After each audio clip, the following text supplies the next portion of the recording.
Good morning विद्यार्थियों। कक्षा 12 में प्लांट टिश्यू कल्चर चल रहा था और उसके बाद बीच में क्लास डिस्टर्ब हो गई थी।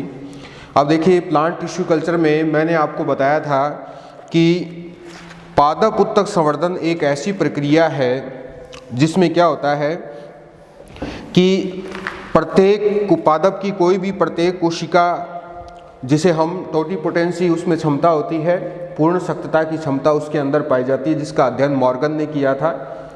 तो पादप उत्तक संवर्धन प्रक्रिया है क्या?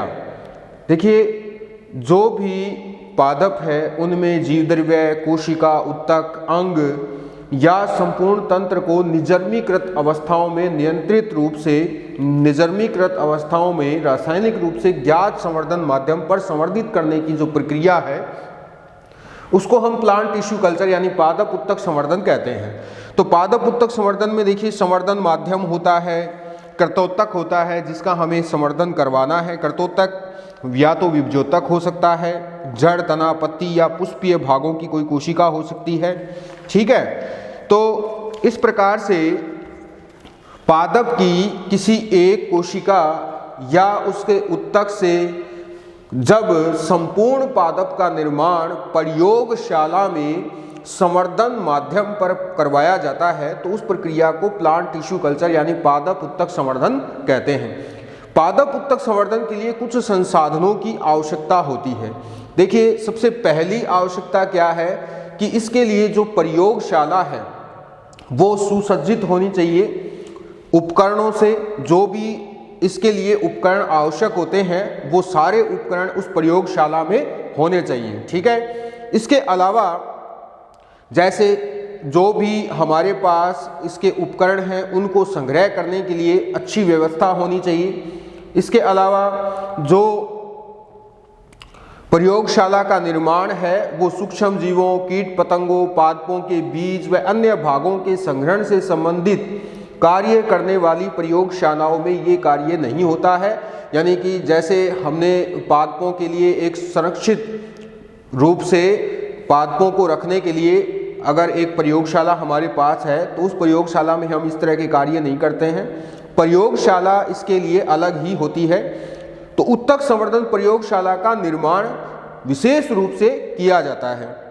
देखिए, इस प्रयोगशाला में कांच के सामान का एक प्रक्षालन कक्ष होता है, एक ग्लासवेयर वॉशिंग रूम होता है। पहली बात तो ये क्या होता है, इसमें एक ग्लासवेयर वॉशिंग रूम, ठीक है, यानी इसको हम हिंदी में क्या कहते हैं, इसको हम कहेंगे कांच के सामान का प्रक्षालन कक्ष। इसके अलावा संवर्धन माध्यम निर्माण कक्ष भी होता है, कल्चर मीडिया प्रिपरेशन रूम भी होता है इसके अंदर। कल्चर मीडिया प्रिपरेशन रूम, ठीक है, यानी कल्चर मीडिया तैयार करने के लिए एक रूम होता है।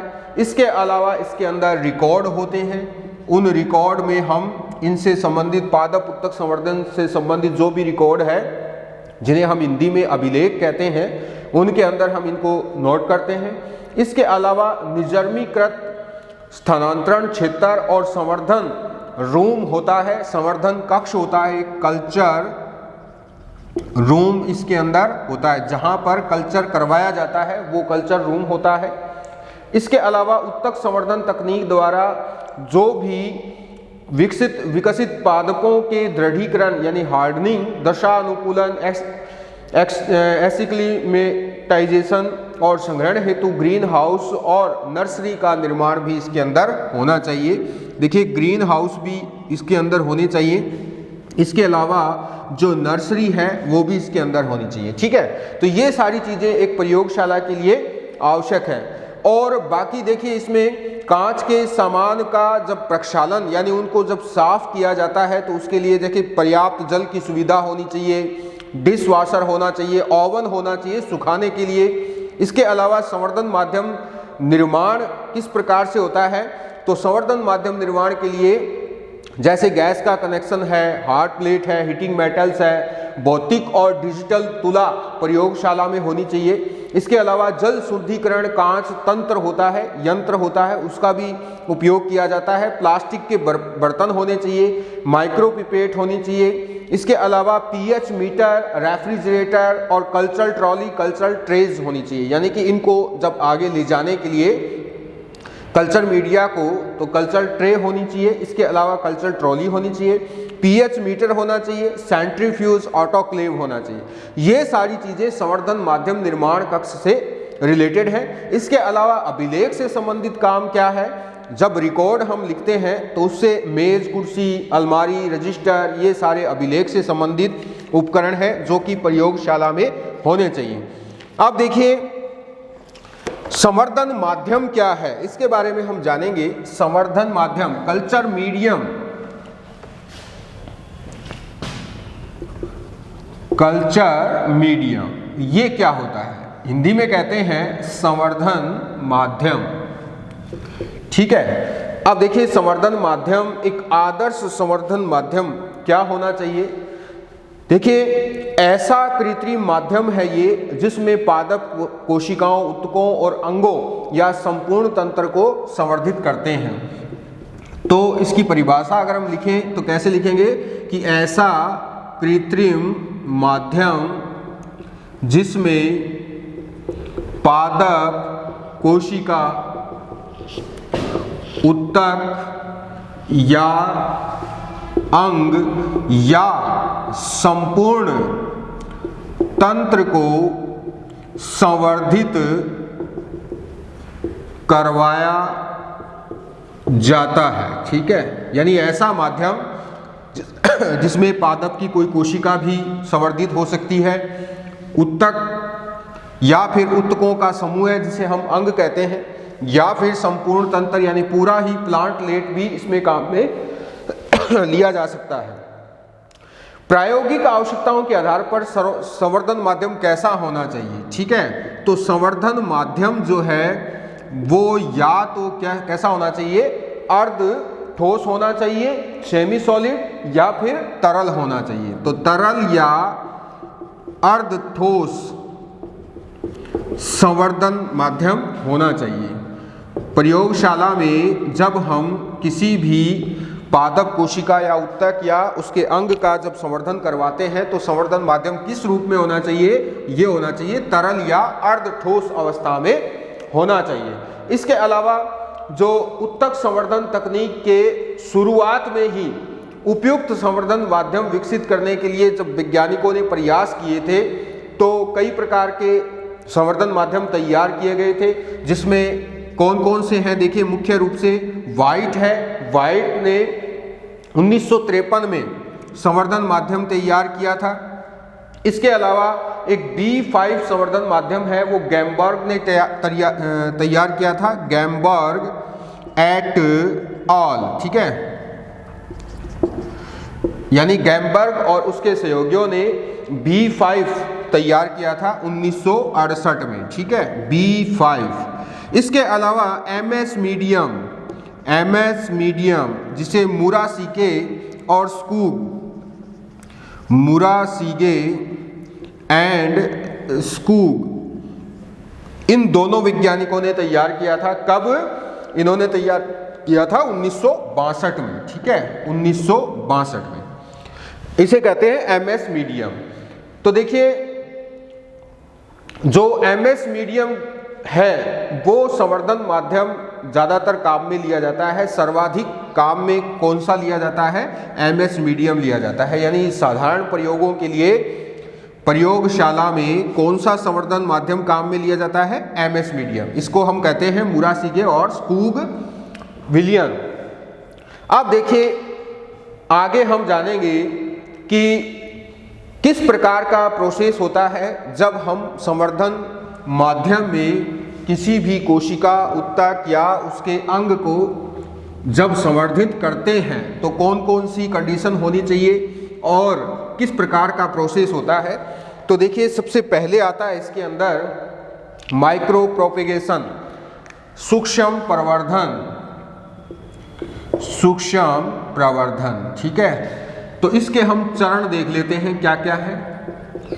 माइक्रो प्रोपेगेशन इसको हम कहते हैं, ठीक है, सूक्ष्म प्रवर्धन। इसके कौन कौन से चरण हैं? देखिए इसमें चरण जो है पादप उत्तक संवर्धन द्वारा कर्तोतकों का यानी एक्स प्लांट का जब चयन किया जाता है और उससे संपूर्ण पादप विकसित किया जाता है, उस वक्त तक के जो चरण हैं वो हम जानेंगे। सबसे पहला चरण आता है शून्य चरण, इसको हम शून्य चरण कहते हैं, ठीक है। शून्य चरण क्या है? देखिए इस चरण को दो भागों में डिवाइड किया गया है। ये भी क्या है? दो भागों में डिवाइड है। क्लियर? माइक्रो प्रोपेगेशन के चरण हम पढ़ रहे हैं और इसका पहला चरण है शून्य चरण और इसको भी दो भागों में डिवाइड किया गया है। कौन से भाग हैं वो? पहला भाग है एक्स प्लांट का चयन, एक्स प्लांट का चयन, ठीक है, वह पूर्व उपचार। एक्स प्लांट का चयन व पूर्व उपचार, ये शून्य चरण का पहला चरण है।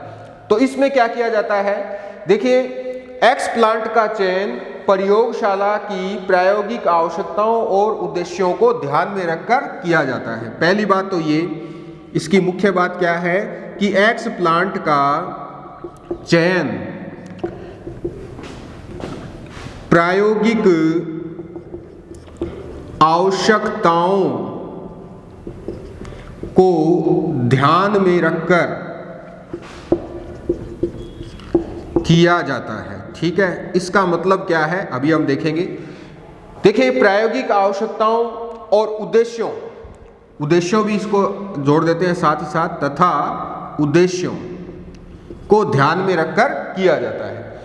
देखिए विभिन्न उद्देश्यों के लिए कौन कौन से उद्देश्य हैं, तो इसमें देखिए सबसे पहले हम उद्देश्यों की ही बात कर लेते हैं। उद्देश्यों को जानना जरूरी है। अब देखिए हमें मान लो कि क्लोनिंग करनी है, हम इसको इस लाइन को हम समझने के लिए मैं आपको कुछ एग्जांपल दूंगा। जैसे मान लो कि हमें करनी है क्लोनिंग, ठीक है। तो क्लोनिंग के लिए पादप का कौन सा भाग लिया जाएगा? तो या तो लिया जाएगा कक्षस्थ कलिका, ठीक है, या तो कक्षस्थ कलिका लेंगे, क्लियर, और या फिर लेते हैं हम शूट एपेक्स यानी कि प्रोसीड्स। इन दोनों में से इन दोनों की कोशिकाओं को यहां पर कक्षस्थ कलिका को भी लिया जा सकता है और प्रोसीड्स की कोशिका को लिया जा सकता है। फिर आगे इनसे क्या करवाई जाती है? क्लोनिंग करवाई जाती है, यानी कि कोई भी पादप है उस पादप की कक्षस्थ कलिका को लेकर के या उस कक्षस्थ कलिका की कोशिका को लेकर के या प्रोसीड्स की कोशिका को लेकर के फिर उसको संवर्धन माध्यम पर संवर्धित करवाया जाएगा, ठीक है। जब संवर्धन माध्यम पर संवर्धित करवाया जाएगा तो इसका प्रोसेस क्या है कि एक्स प्लांट को हमने लिया, ठीक है, एक्स प्लांट को हमने लेकर के उसको निजर्मीकृत किया, क्लियर, निजर्मीकृत किया, फिर उसका सतह निजर्मीकरण करते हैं, उसकी सतह पर जो बैक्टीरिया होते हैं उसको भी निकाल देते हैं। निजर्मीकृत प्रक्रिया से गुजारने के बाद उसको उपयुक्त संवर्धन माध्यम पर ट्रांसफर किया जाएगा, ठीक है। उपयुक्त संवर्धन माध्यम पर ट्रांसफर करने के बाद उसमें विभाजन की प्रक्रिया होगी, यानी कोशिका जो भी एक्स प्लांट है वो विभाजन करेगा और विभाजन से किसका निर्माण होता है? कैलस का निर्माण होता है, ठीक है। फिर कैलस को संवर्धन माध्यम यानी संवर्धन माध्यम को क्या किया जाएगा? रिप्लेस किया जाएगा, ठीक है, बदला जाता है। फिर उसको संवर्धन माध्यम पर रखते हैं और फिर इसमें क्या होता है? विभेदन की प्रक्रिया होती है और विभेदन के बाद न्यू प्लांटलेट, नया पादप विकसित हो जाता है, यानी कि नया पादपक बन जाएगा। तो ये सारा प्रोसेस जो है क्लोनिंग के दौरान हम कर सकते हैं। तो इसमें क्लोनिंग के लिए कक्षस्थ कलिका या प्रोसीड्स की कोशिका को लिया जाएगा। तो ये उद्देश्य के अनुसार कौन सा एक्स प्लांट लिया जाएगा ये बताना चाह रहा हूं मैं, क्योंकि यहां हमने देखा ना कि एक्स प्लांट का चयन प्रायोगिक आवश्यकताओं और उद्देश्यों, तो उद्देश्य क्या है? हमें बनाना है क्लोन, ठीक है, उद्देश्य तो ये हो गया। तो इस उद्देश्य की प्राप्ति के लिए हमें एक्स प्लांट क्या लेना पड़ेगा? हमें लेना पड़ेगा या तो कक्षस्थ कलिका या फिर शूट एपेक्स, इन दोनों से। इसी तरह से देखिए, अगर हम इसमें दूसरा एग्जाम्पल देखें कौन कौन से और क्या है, तो अगर हमें वायरस मुक्त पादप चाहिए, वायरस मुक्त पादप हमें बनाना है, ठीक है, तो इसके लिए हमें पादप की कौन सी कोशिका लेनी चाहिए? शीर्ष विभजोतक लेना चाहिए। क्या लेना चाहिए? शीर्ष विभजोतक, ठीक है। नीट का क्वेश्चन है ये, बहुत इंपॉर्टेंट है कि वायरस मुक्त पादप किससे प्राप्त किए जाते हैं? शीर्ष विभजोतक से प्राप्त किए जाते हैं। तो प्रयोगशाला में हमें वायरस मुक्त पादप बनाना है, ठीक है। उसके लिए हमें एक्सप्लांट चाहिए, यानी कृतोतक चाहिए। तो कृतोतक हम कौन सा लेंगे? पादप जिसका हमें वायरस मुक्त पादप बनाना है, तो उसका हम शीर्ष विभजोतक लेते हैं, ठीक है। क्योंकि शीर्ष विभजोतक की कोशिकाओं को क्यों लिया जाता है? क्योंकि ये लगातार विभाजनशील कोशिका होती है, इनकी भित्तियां पतली होती है और लगातार विभाजन से यहाँ पर नई कोशिकाएं बनती रहती हैं, तो उनमें वायरस होने की संभावना बहुत कम होती है। इसलिए शीर्ष विभजोतक की कोशिकाओं का प्रयोग किया जाता है वायरस मुक्त पादप बनाने में, और प्रोसेस वही है जो हमने देखा था। इसके अलावा देखिए, अगर हमें कायिक क्लोन बनाना है, कायिक क्लोन प्रवर्धन करना है, यानी पौधे में उसका कायिक क्लोन बनाना है, ठीक है।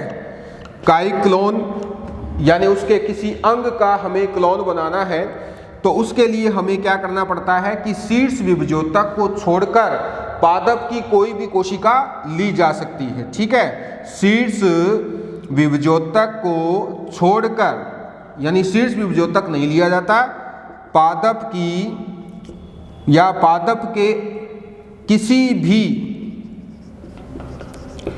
अंग या कोशिका को लिया जा सकता है, ठीक है, जिससे हमें आगे किसका निर्माण आसानी से करवा लेते हैं? कायिक क्लोन का। इसी तरह से अगर हमें बनाना है अगुणित पादप, ठीक है, अगला एग्जाम्पल देखते हैं। अगर हमें बनाना है हैप्लॉइड प्लांट, ठीक है, हैप्लॉइड प्लांट यानी अगुणित पादप बनाना है, तो अगुणित पादप किससे बनेगा? अगुणित कोशिका से ही बनेगा। तो इसके लिए हमें कौन कौन सी कोशिकाओं का हम प्रयोग कर सकते हैं? तो इसके लिए हम ले सकते हैं पोलन ग्रेन, ठीक है। पोलन ग्रेन खुद क्या होता है? अगुणित होता है। इसी तरह से एंथर जो है पराग कोश, वो भी ले सकते हैं। और जो अनिषेचित अंड कोशिका का भी प्रयोग किया जा सकता है, ठीक है। तो इन कोशिकाओं का प्रयोग कर हमें अगुणित पादप की प्राप्ति हो जाती है। प्रोसेस वही होता है, यानी कि एक्स प्लांट के रूप में ये होते हैं। या तो पोलन ग्रेन होगा, जिसे हम क्या कहते हैं? परागकण कहते हैं, और इसको हम माइक्रोस्पोर भी कहते हैं, लघु बीजाणु भी कह सकते हैं, जो कि एंथर में ही होते हैं। तो संपूर्ण एंथर को भी काम में लिया जा सकता है, और अनिषेचित अंड कोशिका को भी काम में ले सकते हैं, जो कि भ्रूण कोश में होती है, ठीक है, एम्ब्रियो सेक में पाई जाती है अनिषेचित अंड कोशिका, यानी कि उसमें निषेचन की प्रक्रिया नहीं है, तो उस कोशिका को हम ले सकते हैं, जिससे हमें अगुणित पादप की प्राप्ति हो जाती है, ठीक है। इसके बाद आता है, अगर हमें जीवद्रव्य का संवर्धन करवाना है, प्रोटोप्लास्ट यानी प्रोटोप्लास्ट, ठीक है, कल्चर, अगर हमें ये करना है, यानी कि हमें प्रोटोप्लास्ट का कल्चर करना है, ठीक है, तो एक्स प्लांट के रूप में हम क्या लेंगे? जो पत्ती है, पत्ती की कोशिका, ठीक है, का जीवद्रव्य लेंगे। क्लियर? यानी प्लांट का कौन सा भाग काम आ रहा है? पत्ती आ रही है। इसके अलावा त्रिगुणित पादप अगर बनाएंगे हम, तो हम क्या काम ले लेंगे? देखिए, त्रिगुणित पादप, त्रिगुणित, ठीक है। अब आप त्रिगुणित पादप कैसे बनेगा, इसके लिए आप रिमाइंड कर सकते हो। क्या होता है कि जब एम्ब्रियोलॉजी हम पढ़ते हैं, तो यहाँ पर द्वितीयक केंद्रक होता है, ठीक है। तो दो केंद्रक इस तरह से, यानी दो युग्मक आते हैं, तो एक युग्मक तो यहाँ अंड कोशिका से संयुक्त हो जाता है, जबकि दूसरा युग्मक इस द्वितीयक केंद्रक से संयुक्त होकर के यहाँ पर ट्रिपल फ्यूजन की क्रिया होती है त्रिसंलयन की, जिससे यहाँ 3n अवस्था आ जाती है और इससे आगे फिर भ्रूणपोष का निर्माण होता है। भ्रूणपोष कैसा होता है? त्रिगुणित होता है। ठीक है, तो त्रिगुणित पादप की प्राप्ति के लिए एक्सप्लांट के रूप में हम क्या काम में लेते हैं? भ्रूणपोष। ठीक है, भ्रूणपोष काम में लेते हैं। क्लियर? इसी तरह से कायिक भ्रूणोद्भवन के लिए पादप का कोई भी नवनिर्मित भाग लिया जा सकता है और कैलस संवर्धन के लिए भी पादप का कोई भी भाग लिया जा सकता है। ठीक है, तो शून्य चरण का जो अर्थ है वो यही है कि इसमें जो उद्देश्य है उनकी प्राप्ति के लिए या उद्देश्यों को ध्यान में रख करके एक्सप्लांट का चयन किया जाता है। देखिए, जब शून्य चरण में एक प्रोसेस और भी है, पहला तो ये हो ही गया, ठीक है, दूसरा क्या है? एक्सप्लांट को जो भी हमने लिया है एक्सप्लांट के सतही निजर्मीकरण से पहले, यानी जब इनको सरफेस इनका जो है वो निजर्मीकृत किया जाएगा उससे पहले इनको ट्वीन 20 जो है नीचे बहते हुए जल में T20 यानी बहते हुए जल में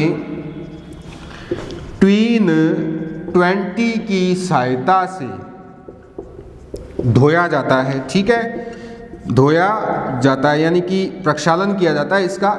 जो भी हमने एक्सप्लांट लिया है, चाहे वो कोई कोशिका है, अंग है, उत्तक है, कैलस है, जो भी है, तो उसको हम सतही निजर्मीकरण करने से पहले किससे धोएंगे? बहते हुए जल में धोएंगे। किसकी सहायता से? ट्वीन 20 की सहायता से इसका प्रक्षालन किया जाता है। और क्यों किया जाता है? जिससे फिर क्या होगा?